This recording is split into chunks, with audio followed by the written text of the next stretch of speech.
விஜய் பின்னாலே காங்கிரஸ் கட்சியும் தலைவர் ராகுல் காந்தியும் ஆதரிப்பார்கள் என்று சொல்லுவது அது கற்பனையில் கூட அது என்னால் நினைத்து பார்க்க முடியவில்லை. கூட்டணி ஆட்சி என்பது நிர்பந்தத்தின் அடிப்படையில் தான் ஏற்படுமே தவிர இயல்பான சூழலில் ஏற்படாது. அவர்களுக்கு தனித்துவ பெரும்பான்மை இருந்தால் அவர்கள் நம்மளை கூட்டணி வச்சுக்க மாட்டாங்க. பிரவீன் சக்கரவர்த்திலாம் திமுக காங்கிரஸ் கூட்டணியை முறிக்க வேண்டும் என்கிற நோக்கத்தில் கருத்து கூறுகிறார். முறித்து தாவேக்காவோட கூட்டணி வைக்கணும் அப்படின்னு தான் அவர் விஜய் போய் ரகசியமாக பார்த்தது, அவர் கருத்து சொல்லுவது. அவர் தமிழ்நாடு காங்கிரஸ் விவகாரங்களில் தலையிடுவதற்கு அவருக்கு எந்த உரிமையும் கிடையாது. களத்துல பிரச்சனை எதிரொலிக்க ஆரம்பிச்சிருச்சு. திமுக எம்எல்ஏ தளபதி ஒரு மாதிரி பேசுறாரு, ராஜகண்ணப்பன் அமைச்சர் காங்கிரஸ் வந்தா வரட்டும் வராட்டி போகட்டும் அப்படின்ற மாதிரி ஒரு கருத்தை சொல்ல வேண்டிய சூழல் ஏற்படுது. காங்கிரஸ் கட்சிக்கு ஒரு பூத்துல எவ்வளவு பேர் இருக்காங்க அப்படின்னு தளபதி கேட்கிறாரு. இது ஒரு ரெண்டு கட்சிக்குமான மோதலா இது உருவெடுக்குது இல்லையா?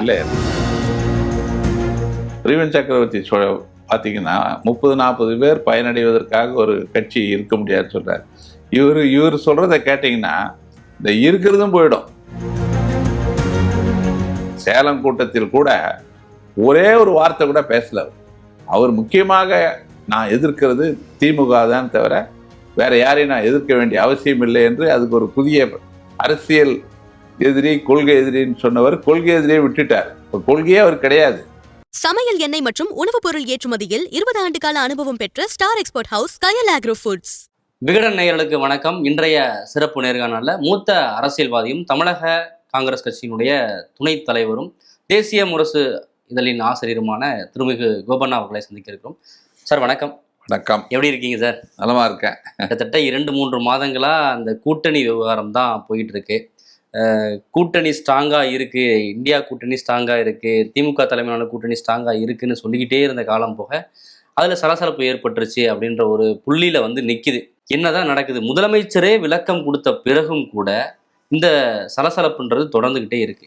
இல்லை, இந்த திமுக காங்கிரஸ் கூட்டணியில் ஏற்பட்டிருக்கிற சலசலப்பு முற்றிலும் தவிர்க்கப்பட வேண்டிய பிரச்சனை. இல்லை, சலசலப்புக்கான எந்த வாய்ப்பும் கிடையாது. தமிழ்நாடு காங்கிரஸ் அகில இந்திய பொறுப்பாளர் கிரீஷ் சோடங்கர் அவர் ஏஎன்ஐயில் ஒரு பேட்டி கொடுத்தார். அந்த பேட்டியில் ஆட்சியில் பங்கு, அதிகாரத்தில் பங்கு கேட்போம், அதிக இடங்களை கேட்போம் அப்படின்னு அதில் சொல்லியிருந்தார். அதை ஒட்டி பல்வேறு கருத்துக்கள் பரிமாறப்படுகிறது. அதுக்கப்புறம் டைம்ஸ் ஆஃப் இந்தியாவில் ஒரு பேட்டி கொடுத்தார். The DMK Congress alliance is intact, இது ஒரு ட்ரஸ்டட் அலை டிஎம்கே அப்படின்னு சொன்னார். அதனால் இந்த பிரச்சனைகள் காங்கிரஸ் தலைமையும் திமுக தலைமையும் பேசி தீர்க்க வேண்டிய பிரச்சனை. எந்த பிரச்சனை? ஆட்சியில் பங்கு, அதிகாரத்தில் பங்கு, அதிக இடங்களை பெறுவது. இன்னும் பேச்சுவார்த்தைக்காக முதல் ஒரு தடவை அறிவாலயம் போய் ஐவர் குழு பேசியது. அவர்கள் என்ன சொன்னாங்கன்னா, நாங்கள் ஒன்றும் குழு அமைக்கலை, குழு அமைத்த பிறகு வாரங்கள் பேசுவோம்னு சொன்னாங்க. இப்பொழுது 22ஆம் தேதி பிப்ரவரி தேதி நிர்ணயம் செய்யப்பட்டிருக்கிறது. அவர்கள் இன்னும் குழு அமைக்கவில்லை.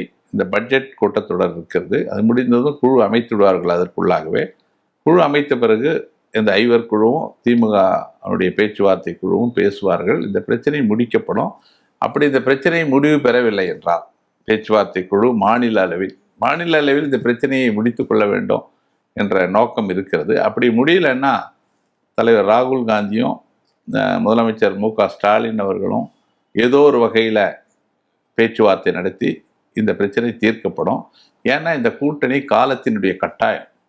இன்னைக்கு என்றைக்கும் இல்லாத அளவுக்கு பாஜகவுக்கு எதிராக மதசார்பற்ற சக்திகள் ஒருங்கிணைந்து செயல்பட வேண்டிய ஒரு சூழல் இன்றைக்கு ஏற்பட்டிருக்கு.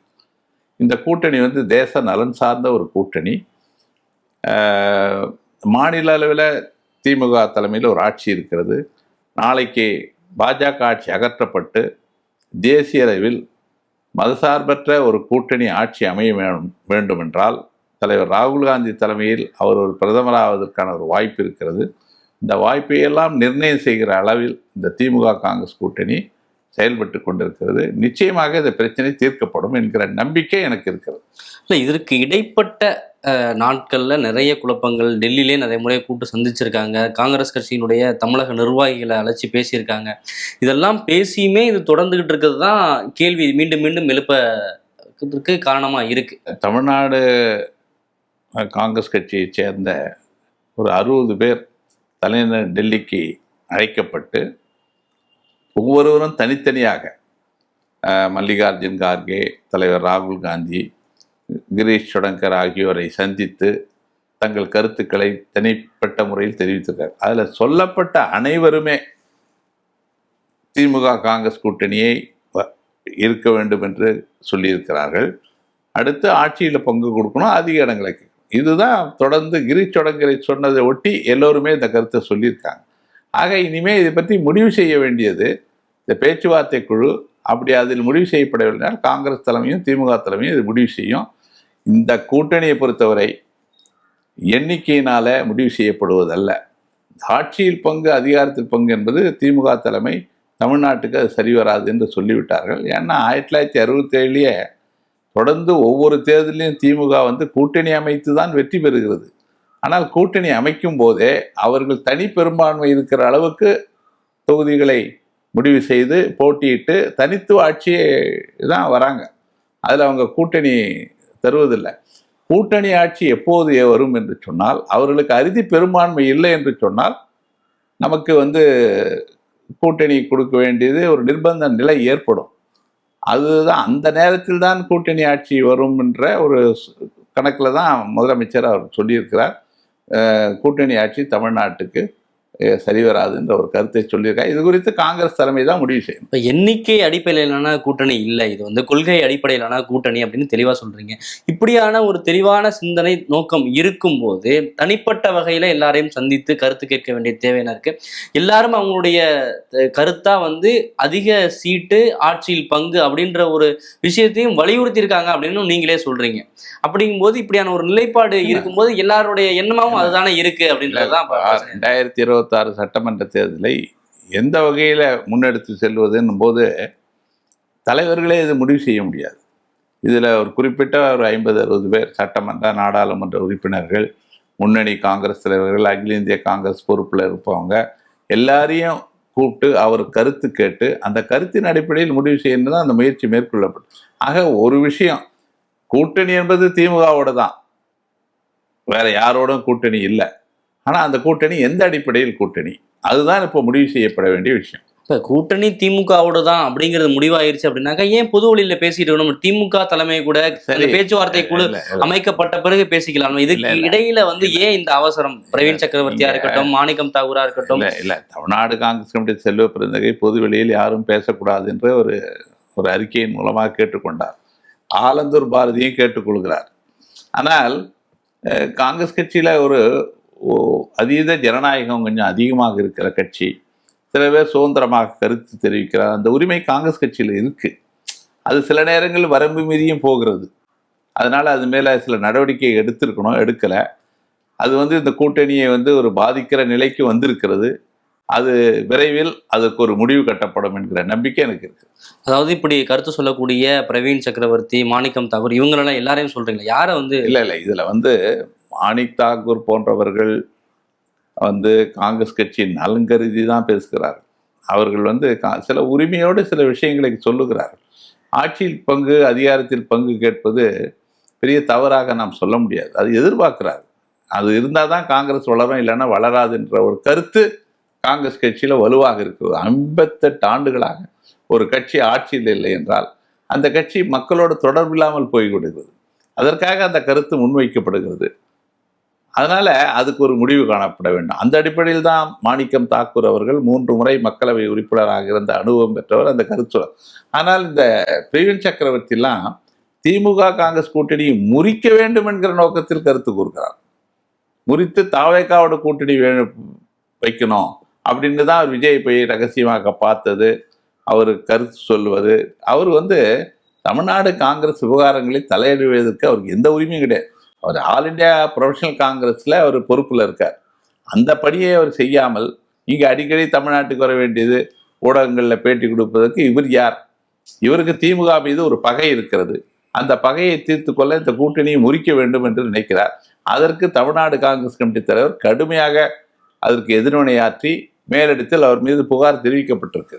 தனிப்பட்ட பகையின் காரணமாக தான் அவர் இப்படி பேசுறாரு அப்படின்னு சொல்றீங்க. ஆனால் அவர் என்ன சொல்றாரு, ஒரு 40-50 பேருக்காக மட்டுமே வந்து காங்கிரஸ் கட்சி இங்கே வந்து காலகாலமாக நடத்தப்பட்டிருக்கு. காங்கிரஸ் கட்சி அடுத்த கட்டத்துக்கு வளர வேண்டாமா அப்படின்ற ஒரு கருத்தை முன்வைக்கிறது மட்டும் இல்லாமல், இந்த மாதிரியான கருத்துக்கள் சொன்ன பிறகு ராகுல் காந்தி அவர்களை வந்து பல முறை அவர் போய் சந்திக்கிறார். இப்போ அதை எப்படி பார்க்கறதுன்னு இருக்கு. இப்போ நீங்கள் தமிழக அரசியலில் தமிழக காங்கிரஸ் விவகாரத்தில் தலையிடுறதுக்கு அவர் யார் அப்படின்னு நீங்கள் கேட்குறீங்க.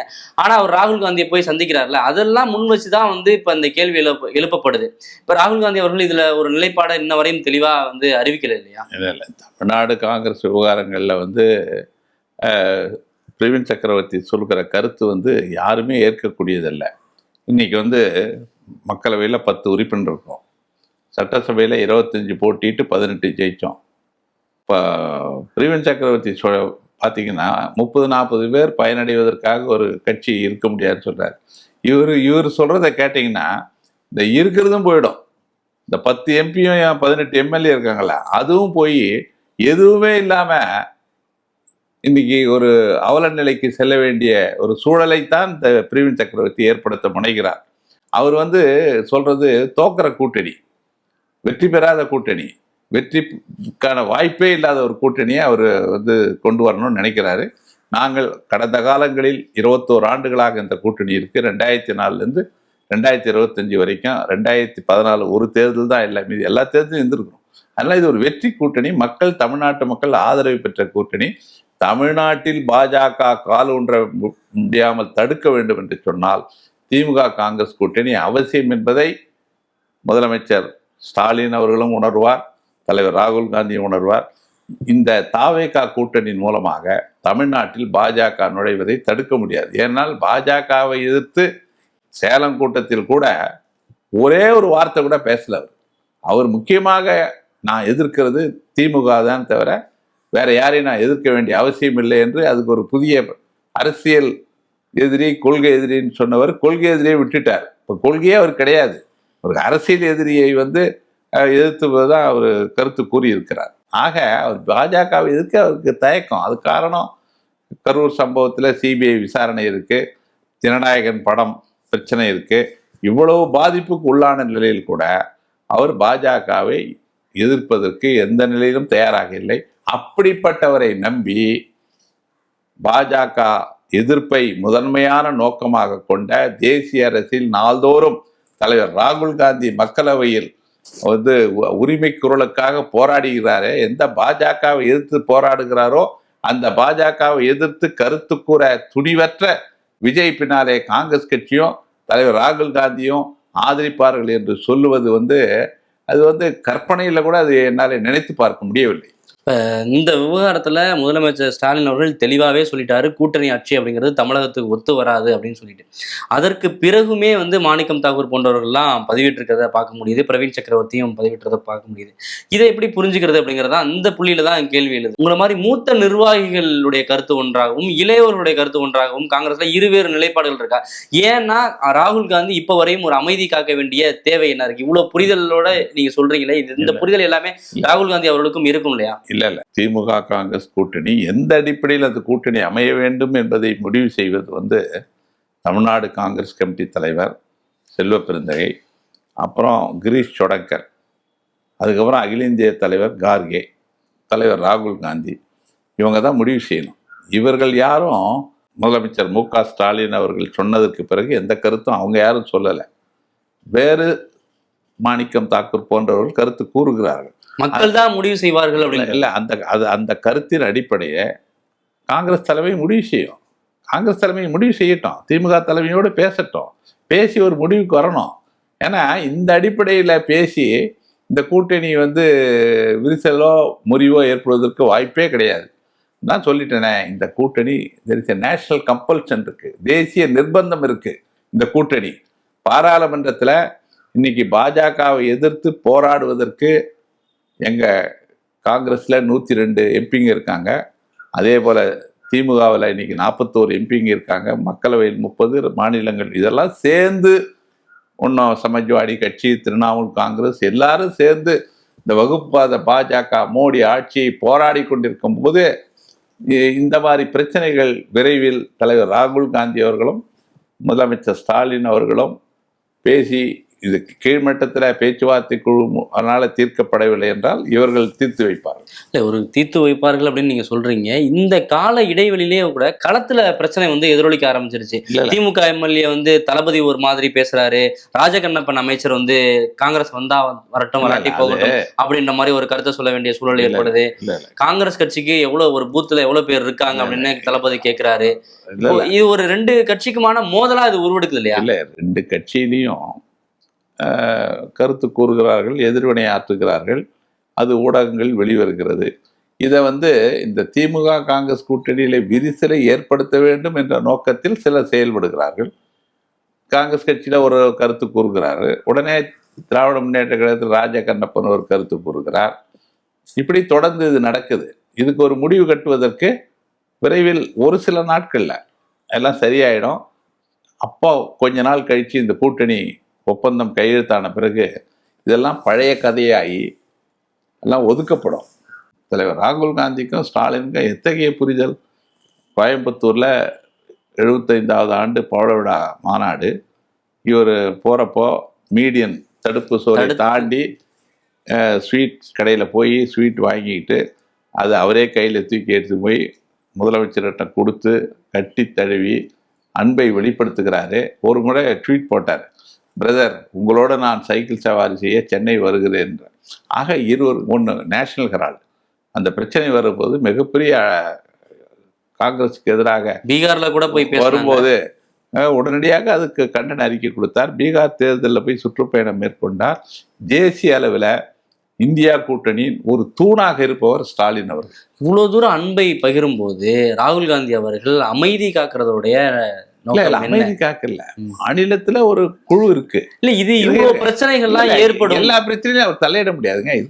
ஒரு அடிமட்டத்துல இவ்வளவு பிரச்சனைகள் நடக்குது. இப்ப பீகார் தேர்தலில் கூட இந்த தப்புதான் வந்து காங்கிரஸ் பண்ணுச்சு. கடைசி நேரம் வரை இது மாதிரியான ஒரு குழப்பம் இது வந்து தமிழக தேர்தலையும் எதிரொலிக்குதா? பீகார்ல நிகழ்ந்த அந்த படிப்பினையை நாம் புரிந்து கொண்டு தமிழ்நாட்டில் அத்தகைய ஒரு சூழல் ஏற்படுகிறது. நான் இல்லைன்னு சொல்ல, அதை உடனடியாக அது முடிவுக்கு கொண்டு வரணும். நேற்று இன்றும் அதுக்கான வாய்ப்புகள் உருவாகி வருகிறது. இன்றோ நாளையோ அல்லது ஓரிரு நாட்களில் இந்த பிரச்சனை முடிவுக்கு கொண்டு வரும் என்ற ஒரு நம்பகத்தகுந்த செய்தி எனக்கு கூறுகிறது. திமுக காங்கிரஸ் கூட்டணி நிச்சயம் ஏற்படும்.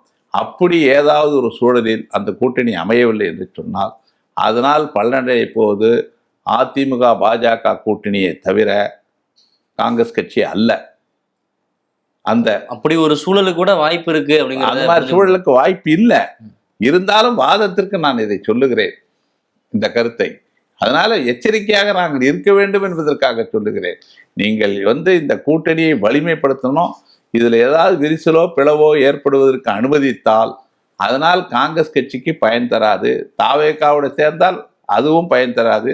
அதனால் பயனடைய போவது அதிமுக பாஜக. அதன் மூலமாக தமிழ்நாட்டில் பாஜகவை நாம் தமிழ்நாட்டில் நுழைய அனுமதித்தோம் என்கிற மிகப்பெரிய குற்றத்தை காங்கிரஸ் கட்சி செய்ததாக, வரலாற்றில் மன்னிக்க முடியாத ஒரு குற்றத்தை நாம் செய்ததாக ஒரு சூழல் ஏற்பட்டு. இது எந்த அளவில் போய் நிற்குதுன்னா, இப்போ முதலமைச்சர் ஸ்டாலின் அவர்கள் இப்போ ஒரு கருத்தை சொல்லியிருக்காரு. அதுக்கு முன்னாடி வந்து இந்தியா கூட்டணி அப்படின்னு சொல்லலை.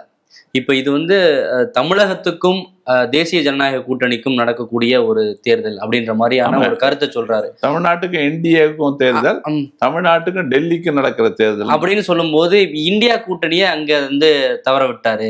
இப்போ இந்தியா கூட்டணி வந்து இன்டாக்டா இல்ல, அவங்களுக்குள்ள ஒரு குழப்பம் இருக்கிறதுனாலதான் இப்படியான ஒரு பதத்தை முதலமைச்சர் மு க ஸ்டாலின் அவர்கள் பயன்படுத்துறாரு அப்படின்ற ஒரு கருத்தெல்லாம் முன்வைக்கிறாங்க. தமிழ்நாட்டளவில் மதசார்பற்ற முற்போக்கு கூட்டணின்னு அவங்க சொல்றாங்க.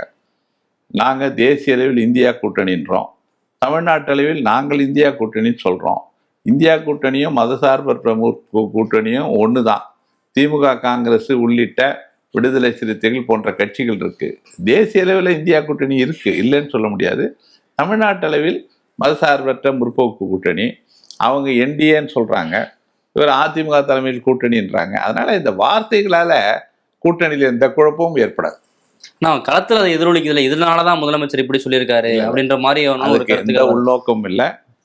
திமுக காங்கிரஸ் கூட்டணி வந்து இது மாதிரி வார்த்தைகள்னால வந்து அதுக்கு ஒரு பிரச்சனை ஏற்படுவதற்கு எந்த பீகார் வரையும் பேசினவரு, இந்தியா கூட்டணியை வரையும் முன்னிறுத்தி பேசினவரு, இங்க வந்து அதை பேசலையே, இந்தியா கூட்டணின்னு சொல்லலையே. இல்லை இந்தியா கூட்டணின்னு அது இருக்குதா, தேசிய அளவில் இருக்கு, மாநில அளவில் மதசார்பற்ற முற்போக்கு கூட்டணின்னு அவங்க சொல்றாங்க. அது இங்க தமிழ்நாட்டில் 2004 இருந்து அதுதான் பேசிட்டு வராங்க. ஐக்கிய முற்போக்கு கூட்டணி அங்க, இங்க மதசார்பற்ற முற்போக்கு கூட்டணி தான் இது.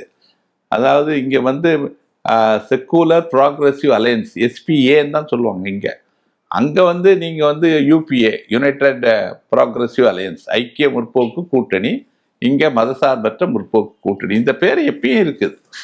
தாவேகா கூட போகணும் அப்படிங்கிறது வந்து ஒரு சிலர் வந்து உள்நோக்கமா இருக்கு அப்படின்னு நீங்க சொல்றீங்க. இன்னொரு பக்கம் காங்கிரஸ் கட்சியை சேர்ந்த எல்லாருடைய எண்ணமாகவும் ஆட்சியிலும் பங்கு, அதிகாரத்திலும் பங்கு அப்படிங்கிற ஒரு கருத்து இருக்கு அப்படின்றத பார்க்க முடியுது. இது வந்து தாவேகாவோட வருகையை முன் வச்சு நடக்கக்கூடிய ஒரு கருத்தா, இல்ல தாவேகா வச்சு தன்னுடைய பேர வலிமையை அதிகப்படுத்துறதுக்காக காங்கிரஸ் வந்து முயற்சி பண்ணுது அப்படின்ற ஒரு கருத்தாவும் நான் சொல்றேன். ஆட்சியில் பங்கு, அதிகாரத்தில் பங்கு என்பதை திமுக வந்து மறுத்து விட்டது. அதாவது அவங்க தனித்துவ மெஜாரிட்டியில் ஆட்சி அமைத்தால் ஆட்சியில் பங்கு, அதிகாரத்தில் பங்கு அவர்கள் தருவதற்கான வாய்ப்பு இல்லை. அவர்களுக்கு அறுதி பெரும்பான்மை இல்லாத போது, தேர்தலுக்கு பிறகு அவர்களுக்கு நம்ம சட்டமன்ற உறுப்பினர்கள் ஆதரவு தேவைப்பட்டால் அப்போ கூட்டணி ஆட்சியை தவிர்க்க முடியாது.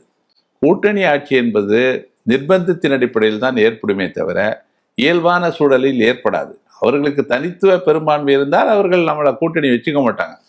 1952 தேர்தலில் இருந்து இங்கே பின்னால் நீங்கள் வந்து 2004 வரைக்கும் அமைந்த அரசு, ஒன்றிய அரசு, காங்கிரஸ் தனித்துவ ஆட்சி தான், கூட்டணி ஆட்சி கிடையாது. 52, 57, 62, 67, 71 எல்லாமே காங்கிரஸ் ஆட்சி தான், கூட்டணி ஆட்சி கிடையாது. இல்ல இதை ஒரு திமுக காரர் சொன்னா பரவாயில்ல, காங்கிரஸ்ல இருக்க சிலரே வந்து இப்படி சொல்றதன் மூலமா வந்து அவங்க திமுகவுக்கு அடிமையா இருக்காங்க, காங்கிரஸ் கட்சி எப்படி வளரும் அப்படின்னு கேள்வி கேட்கிறேன். நீங்க வந்து ஆட்சியில பங்கு வேணும்னா உங்க சட்டமன்ற உறுப்பினர்கள் எண்ணிக்கை அதிகரிக்கணும். சட்டமன்ற உறுப்பினர்கள் எண்ணிக்கை அதிகரிக்கணும்னா உங்களுக்கு வந்து வாக்கு வங்கியே வந்து நாம் மட்டும் அதை உறுதிப்படுத்தினா போதாது. கூட்டணி கட்சி திராவிட முன்னேற்ற கழகம் நமது வாக்கு வங்கியை உரிய முக்கியத்துவம் கொடுத்து அவர்களும் தொகுதி பங்கீடு செய்யணும். அந்த அளவுக்கு ஒரு நிர்பந்த சூழ்நிலையை நாம் ஏற்படுத்தணும். அதற்கு காங்கிரஸ் கட்சியை வலிமைப்படுத்தி அதன் மூலம்தான் அந்த இடத்தை நாம் பெற முடியும்.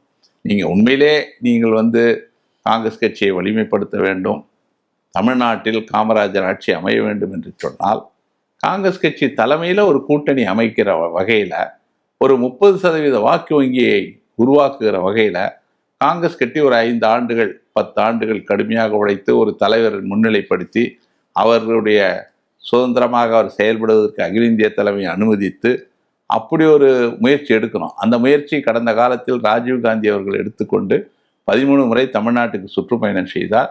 அப்பொழுது ஜி.கே. மூப்பனார் தலைமையில் மீண்டும் காமராஜர் ஆட்சி அமைப்போம் என்று கடற்கரையில் தலைவர் ராஜீவ்காந்தி பேசினார். அந்த தேர்தலில் நானும் போட்டியிட்டேன். அன்றைக்கு 4 முனை போட்டி. காங்கிரஸ் கட்சி 48 லட்சம் வாக்குகளும் 20% வாக்கு வங்கியும் பெற்று 26 சட்டமன்ற உறுப்பினர்கள் நாம் பெற்றோம். ஜெயலலிதா அவர்கள் 51 லட்சம் வாங்கி அதே 26 இடங்களில் தான் வெற்றி பெற்றார்.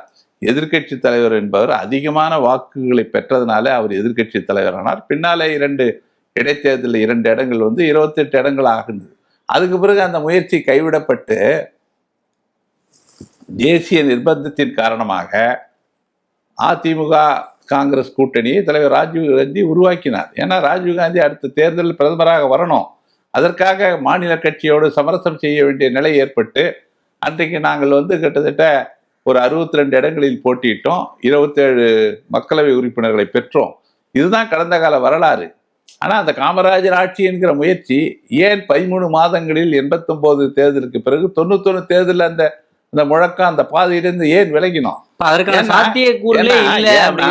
ஏன்னா ஏன் அந்த பாதையிலிருந்து விலகினோம் என்று சொன்னால், இந்த கட்சியினுடைய காங்கிரஸ் கட்சியினுடைய இந்திய தேசிய காங்கிரசினுடைய முதன்மை நோக்கம் இந்தியாவை ஆளுவது, ஒன்றிய அரசில் காங்கிரஸ் ஆட்சி செய்வது. அதுதான் இதனுடைய நோக்கம். காங்கிரஸ் கட்சியின் முதன்மை நோக்கம் என்ன? இப்போ திமுகவுடைய முதன்மை நோக்கம் மாநிலத்தில் ஆட்சியை பிடிப்பது.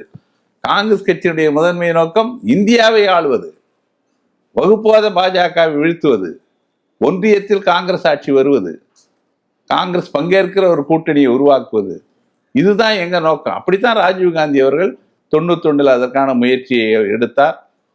அன்றைக்கு அந்த காமராஜர் ஆட்சி என்கிற அந்த பாதையிலிருந்து விலகி தேசிய நலன் கருதி அன்றைக்கு ராஜீவ்காந்தி பிரதமராக வர வேண்டும் என்று அந்த கூட்டணியை ராஜீவ்காந்தி ஏற்படுத்தினார்.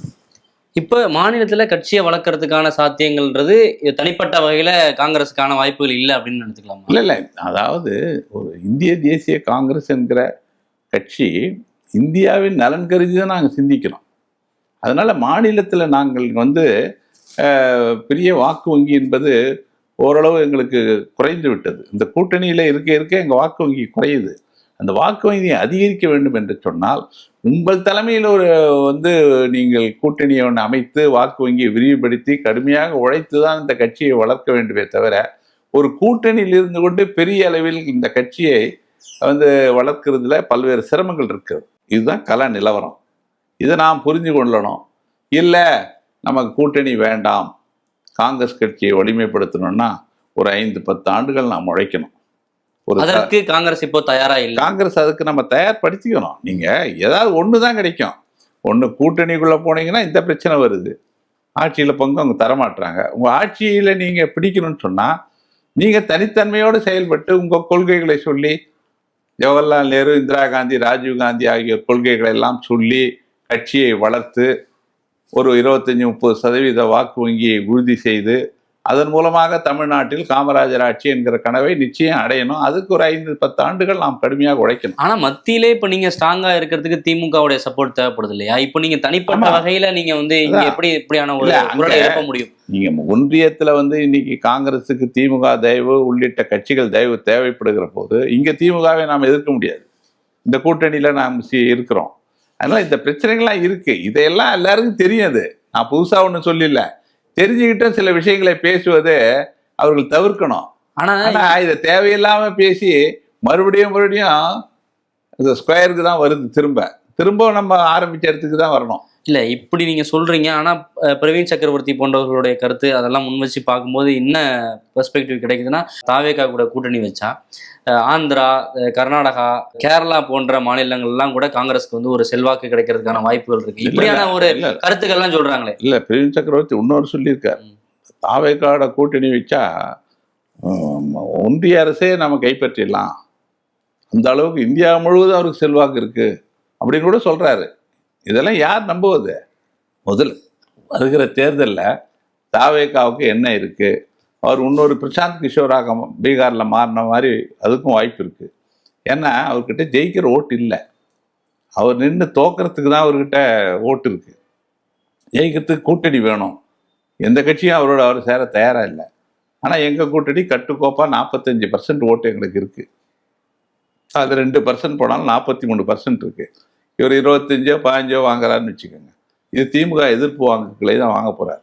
இன்னைக்கு எங்க கூட்டணிக்கு எதிரான வாக்குகளை எடப்பாடி பழனிசாமி, சீமான், விஜய் போன்றவர்கள் வாங்க போறாங்க. எங்கள் எதிர்ப்பு வாக்குகள் சிதறுகிற போது எங்கள் தனித்துவமான எங்கள் வாக்கு வங்கியின் அடிப்படையில் எங்கள் கூட்டணி நிச்சயம் வெற்றி பெறப் போகிறது. இதை பத்தின புரிதல் இல்லாம தான் இப்படியான குழப்பங்கள்லாம் நடந்துகிட்டு இருக்கு. இல்ல, சில பேர் தனிப்பட்ட காழ்ப்புணர்ச்சி, திமுக மேல ஒரு வெறுப்புணர்ச்சி. அதாவது காங்கிரஸ் கட்சியில சிலர் தொடர்ந்து பதவியில் வராங்கல்ல, அவருக்கு மேல ஒரு வெறுப்பு இவர்களுக்கு இருக்கு. இவர்களே திரும்ப பதவி, அதனாலதான் குறிப்பிட்ட ஒரு 40-50 பேருக்காக கட்சி நடத்துறாங்க.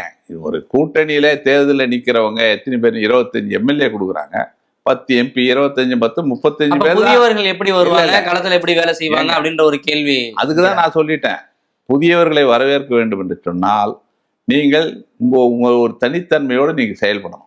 நீங்கள் கொள்கைகளை சொல்லணும், உங்கள் தலைவர்களை முன்னிலைப்படுத்தணும். அதுக்கு 5 வருஷம் 10 வருஷம் உழைக்கணும். உழைச்சாதான் உங்கள் கட்சிக்கு தமிழ்நாட்டு மக்கள் திரும்பி பார்ப்பாங்க. அந்த திரும்பி பார்க்குற மாதிரி பேராற்றல் மிக்க அவர் ஒரு பத்திரிகையாளர் சந்திப்புன்னு அந்த தலைவர் பேசுகிறாருன்னா காங்கிரஸ் கட்சியின் சார்பாக 40 கேமரா வரணும், ஊடகங்கள் வரணும்.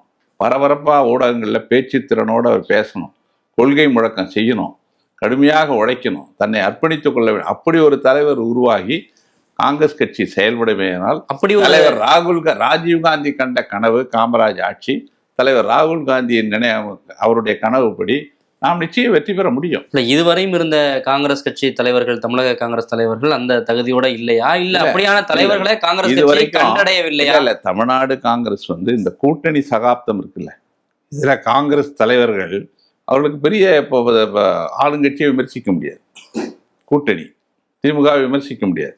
இப்போ அந்த சுதந்திரம் நீங்க நான் சொல்றேன் அந்த தனித்தன்மை இயங்குறதுன்றது எல்லாரையும் விமர்சிக்கணும். ஆக என்னைக்குமே திராவிட இயக்கங்களுக்கு மாற்றாக ஒரு அரசியல் சித்தாந்தத்தை நீங்கள் முன்வைத்தால் அதற்கு ஒரு வரவேற்பு உண்டு. அந்த வரவேற்பை தான் நாங்கள் 1989 20% வாக்கு வங்கியை பெற்றோம். அந்த 20% வாக்கு வங்கியை இதுவரைக்கும் அந்த காங்கிரஸ் கட்சி பெற்ற வாக்கு வங்கியை போல விஜயகாந்த் பெறல, யாரும் இதுவரைக்கும் பெற்றதில்லை. இதுவரைக்கும் அந்த 20% வாக்கு வங்கி யாருமே பெறல. பீகார் தேர்தலில் அவங்க 10,000 ரூபாய் கொடுக்கும்போது கடுமையாக விமர்சிச்சிங்க. இங்கே இப்போ அவங்க 5,000 ரூபாய் மகளிர் உரிமையை முன்கூட்டியே கொடுத்துருக்காங்க. இப்போ இது மட்டும் உங்களுக்கு நேர்மையான ஒரு செயல்பாடாக தெரியுது? பொதுவாக அரசியல் தேர்தல் எல்லாமே மக்களை மனநிறைவோடு ஒரு ஆட்சி வைத்திருக்கணும். அதுக்காக பல்வேறு நலத்திட்டங்களை தீட்டுகிறார்கள். அந்த திட்டத்தின் அடிப்படையில் பீகாரில் 10,000 ரூபாய் கொடுத்தாங்க. அதுக்கு ஒன்றிய அரசு உதவி செய்தது. ஆனால் ஒன்றிய அரசின் முட்டுக்கட்டையெல்லாம் தகர்த்து இன்றைக்கு தமிழக முதலமைச்சர் 1,31,00,000 மகளிருக்கு திடீர்னு இன்னைக்கு காலையில் வங்கி கணக்கில் எல்லாருக்கும் 5,000 ரூபாய் விழுந்திருக்கிறதை பார்த்து ஒரு இன்ப அதிர்ச்சியை அவர் தந்திருக்கிறார். இதன் மூலமாக வருகிற காலங்களில் பல நலத்திட்டங்களை அவர் நிறைவேற்றியிருக்கார். காலை உணவு திட்டம், அப்புறம் விடியல் பயணம், இப்படி பல திட்டங்கள் இன்றைக்கு பீகார்ல செய்யும் போது அது தேர்தலை மையப்படுத்தி செஞ்சது, இங்க தமிழகத்துல செய்யும் போது அது நலன் சார்ந்து செஞ்சது அப்படின்றது எப்படி எடுத்துக்கல? ஒரு திராவிட முன்னேற்ற கழக ஆட்சி மக்கள் ஆதரவை பெறுவதற்காக தான் மக்கள் நல திட்டங்களை நிறைவேற்றுகிறார்கள். அப்படி ஒரு திட்டத்தில் தான் இந்த 5,000 ரூபாய் கொடுக்கறது. 5,000 ரூபாய் ராகுல் காந்தி அவர்களே குறைந்தபட்ச ஊதிய வருமானத்தை, அதாவது மினிமம் இன்கம் சப்போர்ட் என்ற ஒரு ஸ்கீமை கொண்டு வந்தார். அதன்படி ஒவ்வொரு குடும்பத்துக்கும் 6,000 ரூபாய் மாதம் கொடுக்கணும்னு ஒன்று கொண்டு வந்தார்.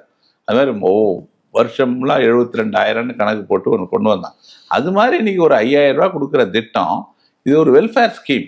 அதனால இதுக்கு தேர்தலுக்கு இல்லை, நான் கேட்குறேன், இவ்வளோ பீகாருக்கு ஒரு நியாயம், தமிழகத்துக்கு ஒரு நியாயம், அது விமர்சனத்துக்கு உட்பட்டதுன்னா திடீர்னு அதுக்கு முன்னே இவர்னா இந்த 4 வருஷம் 1,000 ரூபாய் கொடுக்குறாரு மாதம். எலெக்ஷனுக்கு முன்னால் ஒரு 3 மாதத்துக்கு முன்னால் அந்த 3 மாதத்தில் தர வேண்டிய தொகையை சேர்த்து கூட 2,000 போட்டு 5,000 கொடுக்குறாரு. ஆனால் அது அப்படி கிடையாது. திடீர்னு 10,000 ரூபாய் தேர்தலுக்கு கோட் ஆஃப் கான்டாக்ட் வர்றதுக்கு முந்தி கொடுக்குறாங்க. அன்னைக்கு பிரச்சனை எழுப்பப்பட்டது. இது ஆன்கோயிங் ஸ்கீம்னு சொல்லி எலெக்ஷன் கமிஷன் அதை தடுக்கலை. அதை தான் விமர்சித்தார்கள். அது வாக்காளர்களை கவருவதற்காகவே கொண்டு வரப்பட்ட திட்டம் அது பீகார். இது அப்படி கிடையாது. நீண்ட காலமாக 4 வருஷமாக மாதம் 1,000 ரூபாய் கொடுக்குறாங்க. இப்போ இந்த 3 மாத தொகையும் சேர்த்து அதுக்கு 2,000 சேர்த்து 5,000 ரூபாயா கொடுக்குறாங்க. இது ஒரு நியாயமான ஒரு நலத்திட்டமாகத்தான் நான் கருதுகிறேன். இந்த ஆட்சி வாக்காளர்களை கவருவதற்காகவே இந்த திட்டம்னு நான் சொல்ல முடியாது.